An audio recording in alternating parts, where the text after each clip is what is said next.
Word. Last week, we started a series where we were talking about God doing maybe things that are unexpected. That Jesus in his lifetime did things that were not maybe what we would normally think of Jesus doing or being a part of. Let me say, these are not things that are hidden.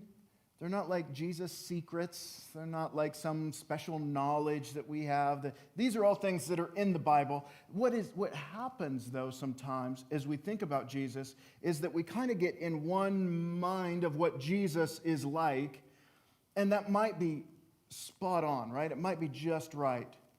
But it's possible that we can get our eyes in one way and maybe miss the completeness of it, and we don't want to. We talked last week a little bit, we won't repeat the whole thing, but we talked last week that the way we think about someone impacts the way we interact with them. The way you think about your coworkers impacts the way you interact with them. The way you think about your children impacts the way you interact with them.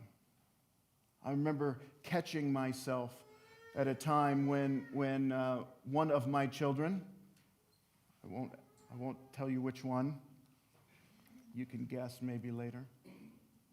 I was having real struggles because everything seemed to be negative for like a long time. And the problem was, as I found myself expecting then that he or she, that's just a clue because I got two sons, right? I expected that kid was going to do the wrong thing. Like I got that in my head because they kept doing the wrong thing, and so then I began to expect it, and then I began to interact with them as if they had already done the wrong thing almost. Changed. When I realized that, I really had to come back, and I'll be honest, it was hard to change.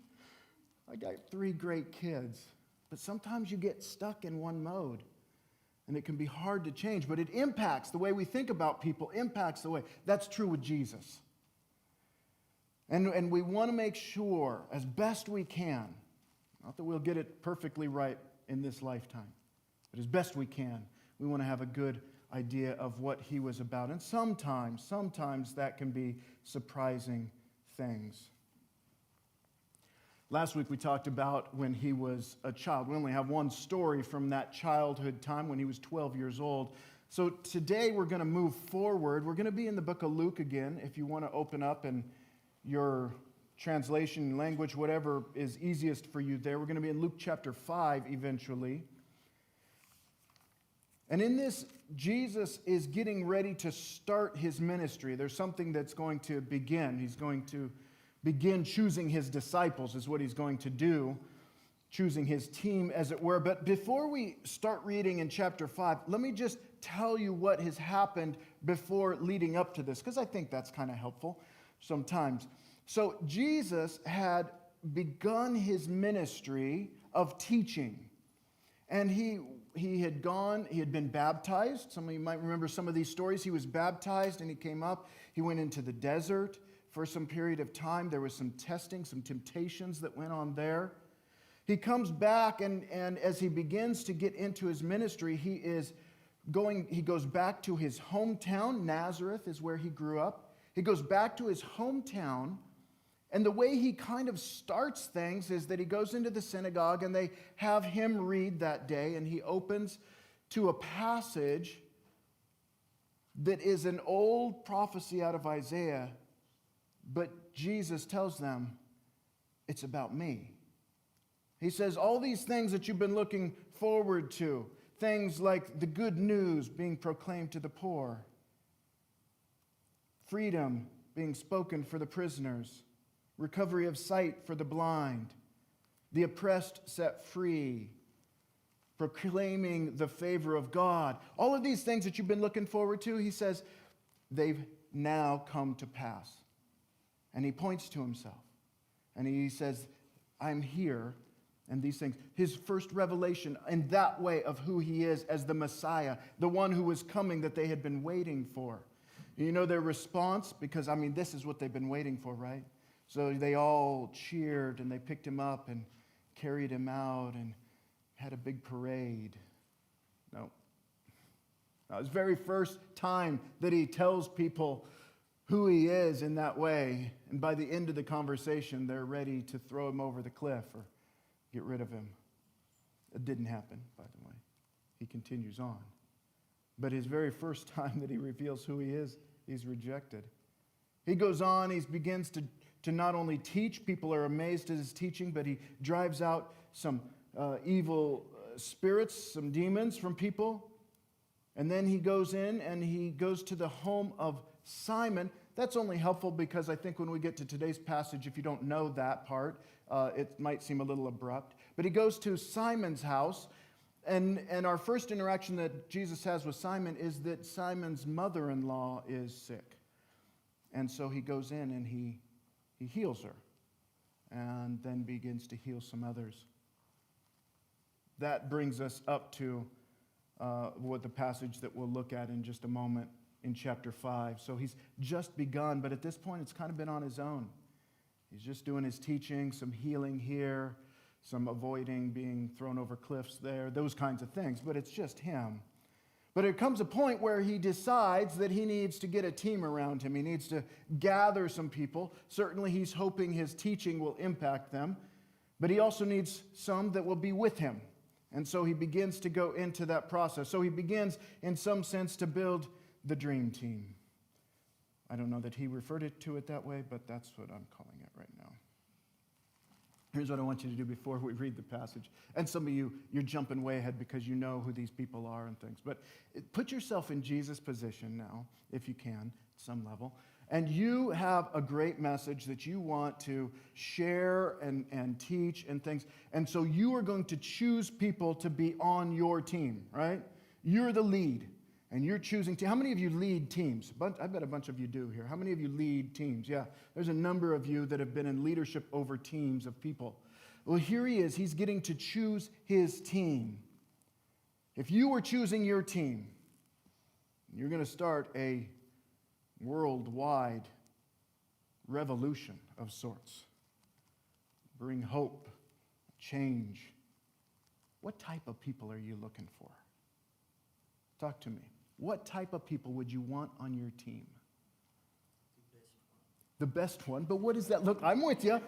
Yes. You don't want to build a team with the not so good ones. What are the best? What are the ones that you want? Humble. Someone who's humble. Someone who is already respectful. Already respectful and maybe respected too, right? Yeah, already in that place. Did I hear honest? Honest, yeah. Skilled, yeah. I mean, you want some people who know what they're doing, right? Yeah, and they're honest. You want them to be able to, that you can talk to them and know you're getting a straight answer. Open-minded, that he can teach them. Yeah. Yeah, you don't want a whole team coming in and you got your whole team that thinks they all know the best, right? They need to be open-minded. They need to be able to be, that maybe is a part of that humble, teachable. Yeah, what else? Hard worker. Yeah, you do not want lazy people on this team. We got a world to change, right? We need some hard workers on this team. Somebody that sees the vision of the job. All right, someone who kind of catches where we're going. I mean, Jesus just talked about, and earlier about setting the prisoners free and bringing hope. And I mean, he's got a big vision here for the world. You want people who understand and grab hold of that vision. I'm on board with that. What else? Courageous. Yeah. Yeah, because right, this isn't going to be easy. You need people who are willing to step up and maybe step out into new areas. They're going to have some courage to do that. Any other thoughts? Reliable. Yeah. Yeah, you want to know when they say, I'm going to do this, that they're going to do it. Some of you who have led teams maybe had people who were reliable and maybe some who were less reliable. You want people who are reliable, who you can count on. Trustworthy. Yeah. I can trust this person. Yeah. I mean, this is a good team we're putting together here. I like it. I think we could go change the world with that. we could make some impact right there. So Jesus is in this place, and he's now choosing who's going to be on his team, right? His dream team of sorts. And so then he chooses the saints. There they are. Isn't that a great picture? I mean, this is his choice. Right there. -1. I put -1 because you notice there's 12 people, but there's only 11 halos. Right? One of them he lost his halo. If you don't know that part of the story, we'll get to that later. One of them kind of went rogue, bad. I'm not sure this is how they looked, actually. I could be wrong. Maybe this is a perfect image of them, but I kind of don't think so. And I'm pretty sure the halos were not there. At least at the beginning. They were not there. They were not there. This is not how the team looked that Jesus pulls together to follow him. This is not them. This is how they get painted much later in history, when maybe we forgot a little bit. So here, let's read how the story started in Luke chapter 5. If you've got it, you can read along with me there. Luke chapter 5, right at the beginning. It says this. He says, one day, as Jesus was preaching on the shore of the Sea of Galilee, that's the area that he was in, great crowds pressed in on him to listen to the word of God. Already at this point, people had heard him teach, and they came. They wanted to hear this guy speak, and so they're pushing in to hear him and what he's sharing. He noticed, back to the passage here, he noticed 2 empty boats on the water's edge, for the fishermen had left them and were washing the nets. Stepping into one of the boats, Jesus asked Simon, its owner, to push out into the water. So he sat on the edge of the boat and taught the crowds from there. He's getting pushed into the water. There's some empty boats. He decides to get into one, and from there he continues to teach them.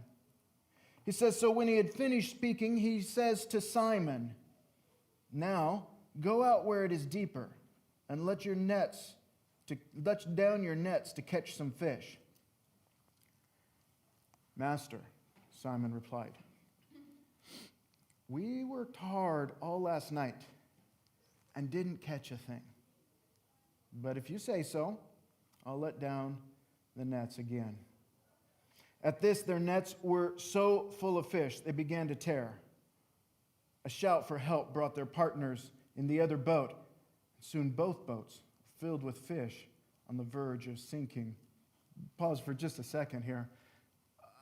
Jesus is a teacher.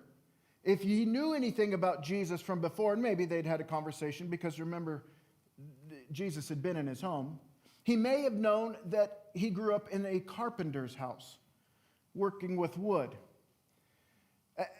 Now the teacher, the rabbi, this religious teacher who had some training as a carpenter, is telling the fisherman how he ought to do his fishing.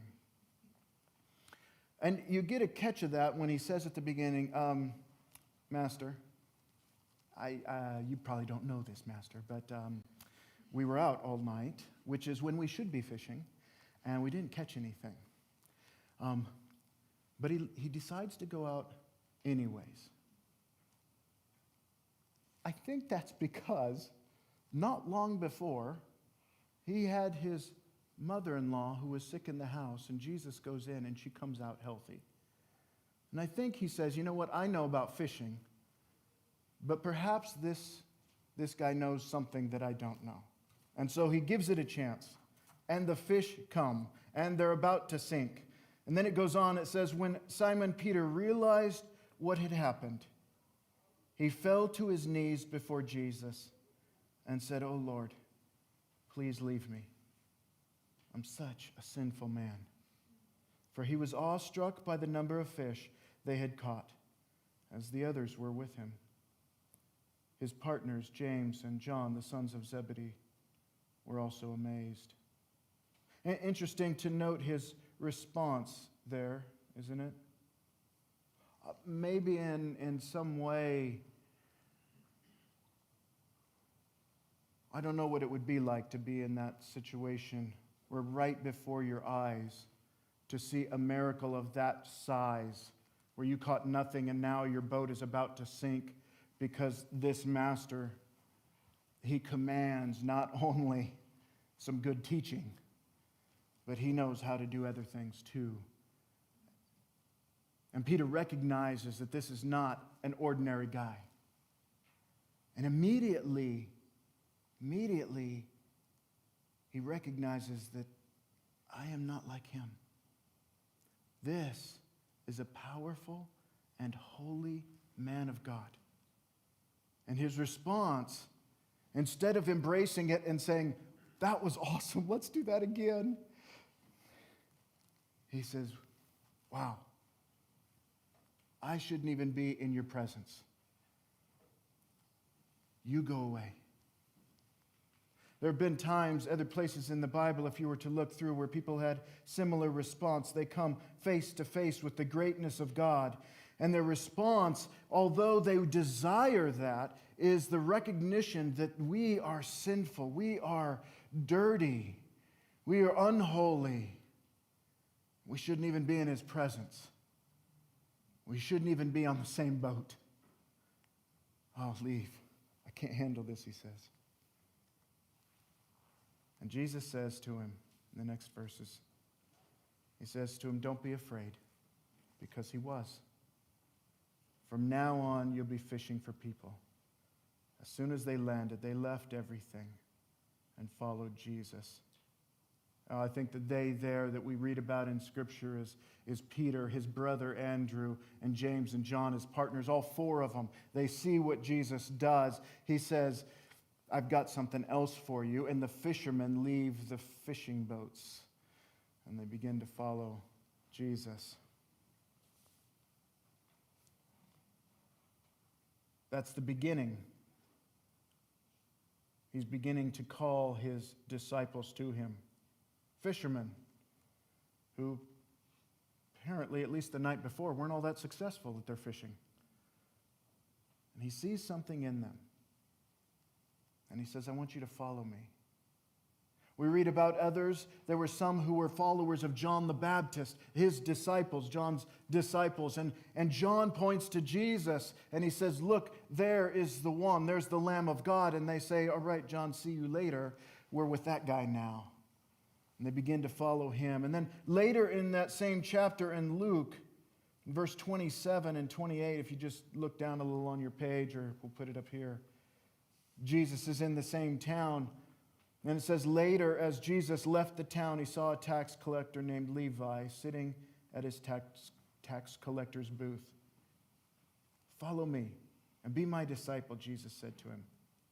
So Levi got up, left everything, and followed him. Early on, you've got 4 fishermen. You've got a couple people who were followers of John. They had been his disciples, and they come along, and now you've got a tax collector. I could be wrong, but this does not sound like our dream team that we were talking about.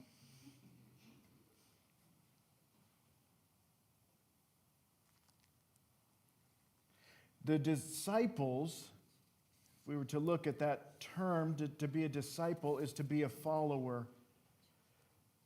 And in fact, the Bible talks about that there were many disciples, many who followed. And there, at times there were more and times less. They came and they went. We often think of the 12 that we showed that beautiful picture of. We often think of those as the disciples. They were disciples, but they were not the only ones. There were many who were disciples of Jesus, who had chosen to follow him with their life. In fact, some of the more prominent ones outside of the ones that we'll talk about the 12 in a second here, outside of those were actually women who had chosen to follow Jesus in ways that actually helped him be able to continue on in his ministry. And they were given some prominent positions and roles.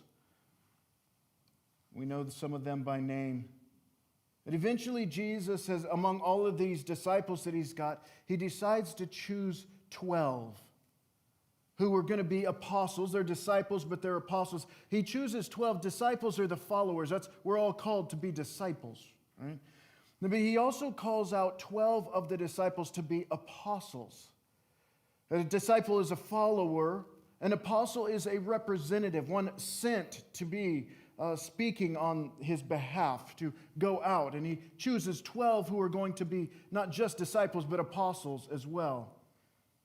And here's the list of names. You can see it up there. And I won't go into a lot of this, but I have a little bit of information on these guys. This is his dream team. Peter was a fisherman. He was married. We know that because he had a mother-in-law. That often comes together. You don't get mother-in-laws without being married, do you? He was from Capernaum, and he was a Galilean. That's just the area where Jesus starts his ministry there. In fact, most of the people were from a rather small geographic area, right in that area of Israel. He was a leader of sorts. He becomes kind of a spokesman for them. He was kind of an impulsive, an emotional person that sometimes was really a good strength of his, sometimes not so much. Because no matter how many times he fell or failed, he always recovered with courage and integrity. That was Peter, fisherman. Andrew is his brother. Andrew actually was one of the disciples of John before, and he is the first one to introduce Peter, Simon at that time, to Jesus. So before, when they're coming into the home, it's because actually Andrew had met Jesus first, and then he introduces him. But he was also, had been a fisherman in the past. He was a pretty optimistic and contented person, but he was the lesser of the, or at least the quieter of the brothers. Then there's James. James was a fisherman as well, one of these that we just read about. He was the brother to John.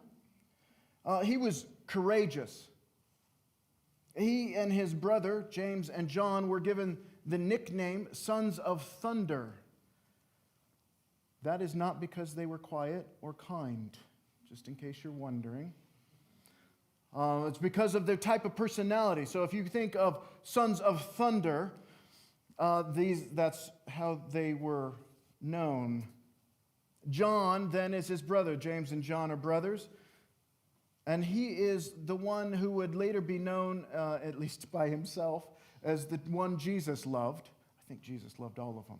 But when John writes about himself, he was the one Jesus loved, the beloved disciple. He also was a fisherman.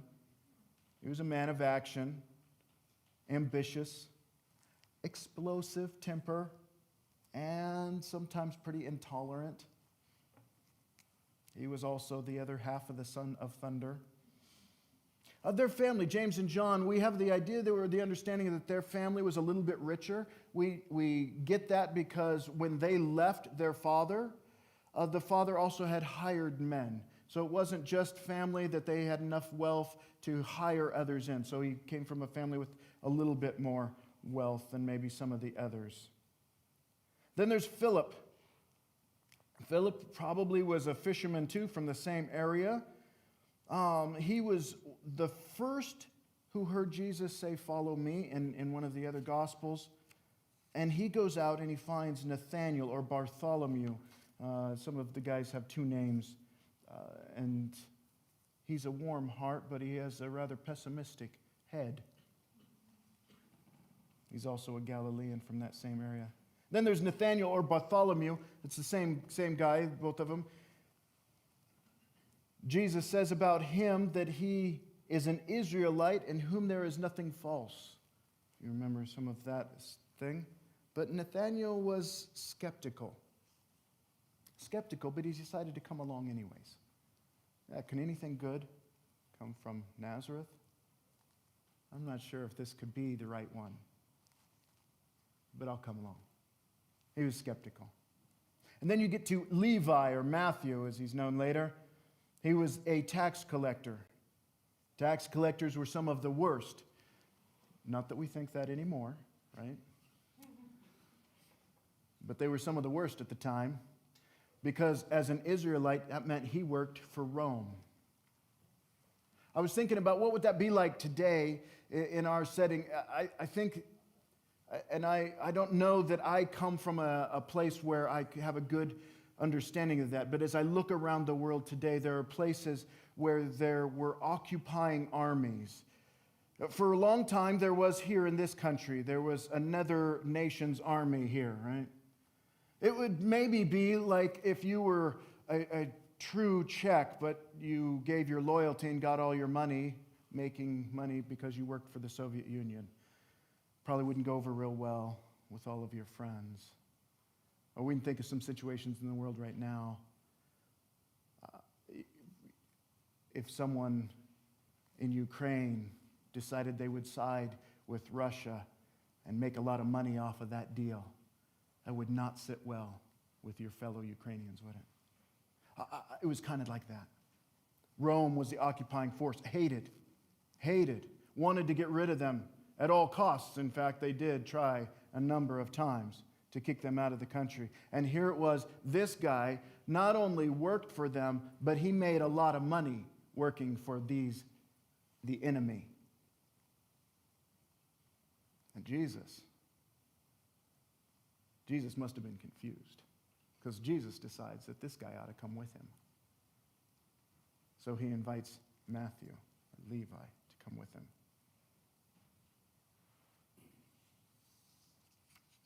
Then there's Thomas.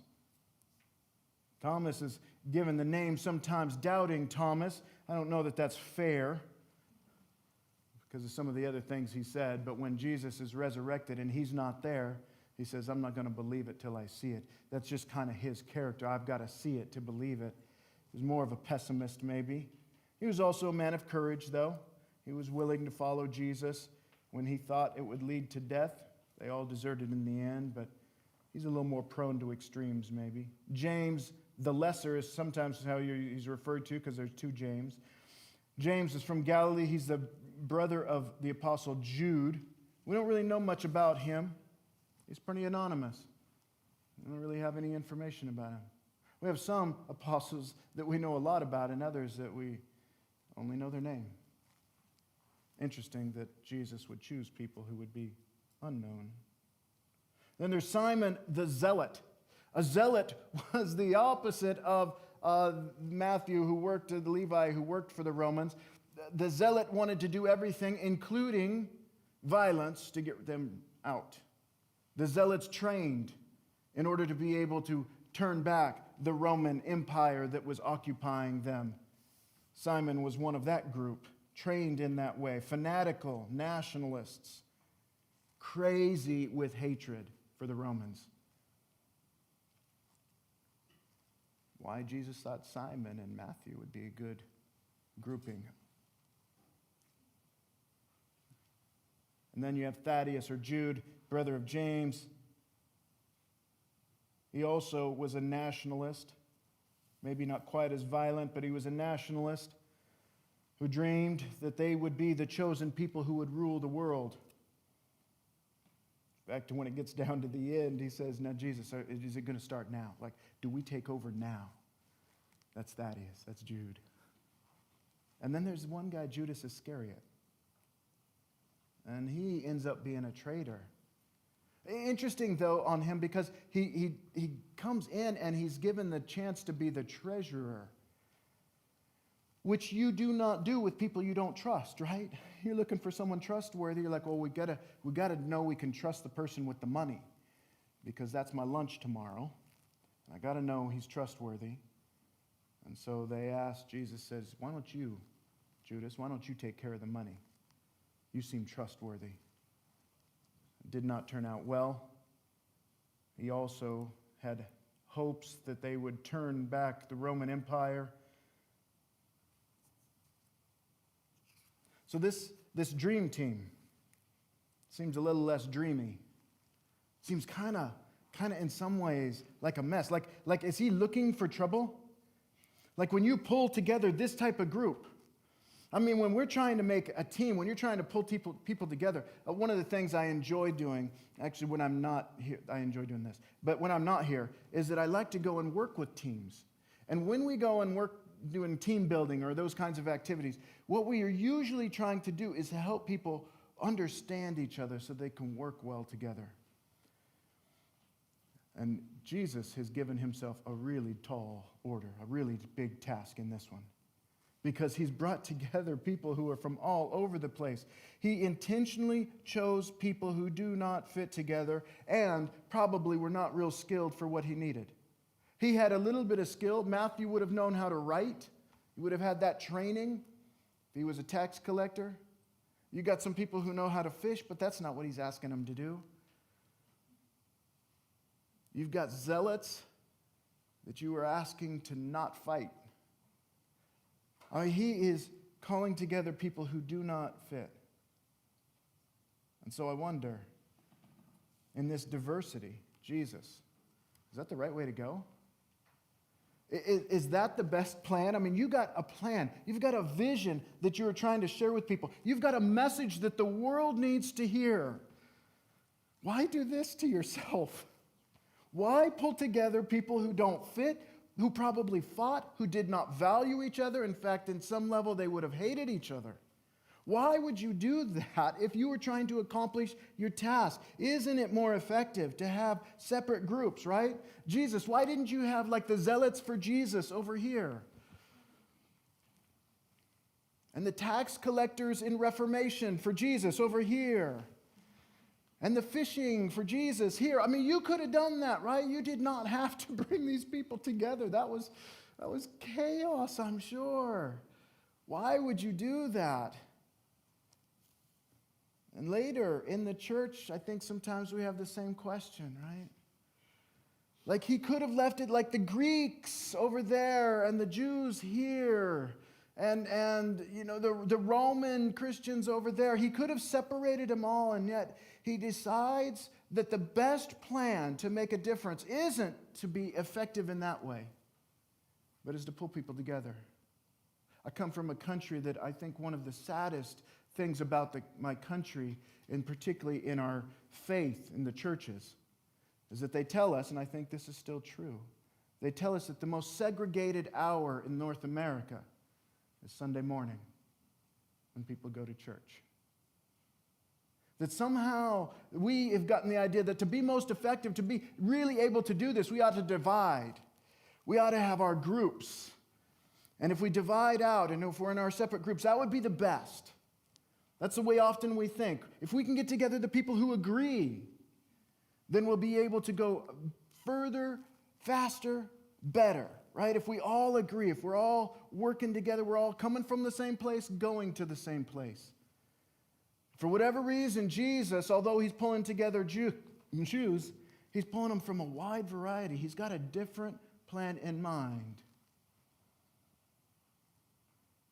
Sometimes that's a little surprising because he's got such an important message. Why would he risk it with people who don't probably even get along together in the beginning? Why would he do that? I think he had a plan.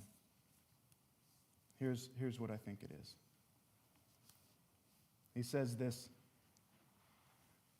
towards the end of his life as he's sitting with his disciples. They've been with him a few years, but they're still learning, I think. They don't really get it all. He says this to them. He says, "So now I'm giving you a new command. Love each other. Just as I have loved you, you should love each other. Your love for one another will prove to the world that you are my disciples." If you guys can love each other, woo, that's a bigger miracle right there. That will prove you're my disciples. That will prove you follow me. If Levi, if you can love Simon the Zealot and Simon, maybe the bigger task, if you can love Levi, and if you fishermen can love those who are different than you, who don't value you, who maybe don't care so much about your trade and where you come from. If you can love each other, he says, you sons of thunder, if you can thunder a little less and love a little more each other, if you could do that, if these 12 could do that, Jesus says, the world will know you're my disciples. Why? Because it's not natural. What he calls us to is supernatural. And the super part is him. Not that we become supernatural, but that he's involved and things change. And suddenly, those who you couldn't stand before, you care about. He says, if you can do that, the world will know. Why did he pull these two ones together? Because he wants the world to know the difference that he can make. That when we follow Jesus, when we lay down our life and take up his life in us, when we allow his forgiveness and grace and hope to change us, then we are completely different. So much so that the people we hated before and we didn't get along with, we can love. And you say, well, Matt, I don't know, did that happen? Well, I think we're still working on that. I think it happened to some level. There's writing later his disciples, John, he goes on and he kind of repeats this. You see it throughout the New Testament. John says at one point, he says, if someone says, I love God, but hates a fellow believer, he says that person's a liar. Because you can't do that. You can't say, I love God, but I really don't like that person. I really hate them. He says that's not even possible. Not in his kingdom. Not in the way that he works. And then Paul, who would be another one, not one of the 12, but an apostle later, he says, these three things will last forever. Faith, hope, and love. And the greatest of these is love. They point back and they say, of all the things that we've got to get, he says, in fact, and earlier in that chapter, and that's 1 Corinthians 13, he said, and earlier in that chapter, you could do all kinds of amazing things. Really amazing stuff that would blow people's minds. Woo! But you don't have love? He says it's worth nothing. You get your doctrine right, good. Without love, doesn't mean much. You get your prayers right, okay. But without love, it's nothing. You speak well and can explain all kinds of things, but you don't have love? He says there's three things that are there in the end. Faith, hope, and love. The greatest one, the one that will show the world that you are my disciples, he says, is love. So was Jesus looking for trouble? Is this diversity that he brings together the right way to go? I think Jesus wasn't afraid to be radical. I think what he did was radical. I'm sure it was not understood by most people, the team he was pulling together. He was radical in what he chose, who he chose, and what he wanted them to do. He wanted them not only to follow him, he wanted them to love each other. And is diversity the right way to go? Yeah. Because unity through love is his goal. His desire is that we would be reconciled. He came to give his life so that we would be reconciled with him. We're going to take communion with that reminder.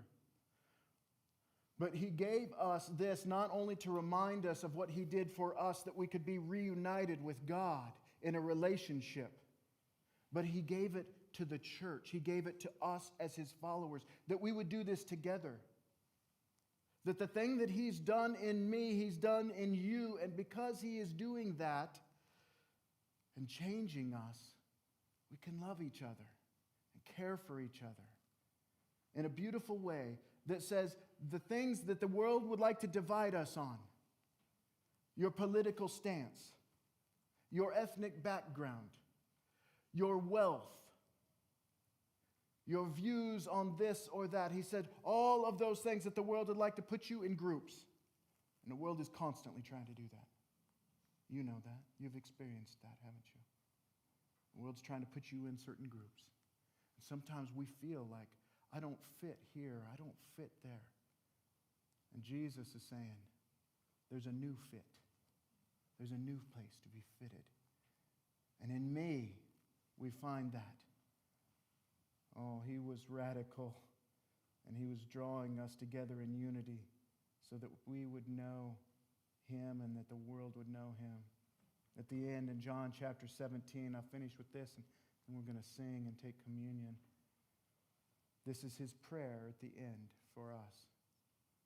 He's praying to God, Jesus is, and he says, may they experience such perfect unity that the world will know that you sent me and that you love them as much as you love me. One of the groups I get to work with is a group called Ida We. Works with groups trying to move from a very individualist, independent to a understanding of who we are in Christ together. But the tagline or the motto is that we are building unity in the body of Christ so that more people will know Jesus. See, this isn't just so that you and I get along. We do. Oh, I love our group here. I love the diversity in all of what it is. People who've been Christians a long time and people who are still trying to decide if they want to be a follower of Jesus. People who come from all different theological backgrounds. And here we are, we put Jesus in the middle. People who come from different economic backgrounds, different ethnic and language backgrounds. And we put Jesus in the middle. And he brings us together. And there is a love that unites us. And it's not just an extra nice thing. It was his goal to bring reconciliation to a world that was broken so that people would know Jesus. As we take communion, as we sing tonight, I want that to be on our minds, that we would have a moment to think about and perhaps be challenged, because I'm just going to guess there are people that are easier for you to get along with. You say, well, we fit together. It's easy. I love being with that person. And there are people who are a little harder to get along with, right? We might even say we don't like them. Maybe you would say you hate them. And Jesus is saying it has no place. Has no place. The work I'm doing is bringing us together. As we sing, and then as we come, as we take the elements, reminding us of what Jesus has done for us. Let's also be reminded of why he's done it. We would be brothers and sisters, caring for one another. Our love for one another would let the world know. That's a miracle only Jesus can do.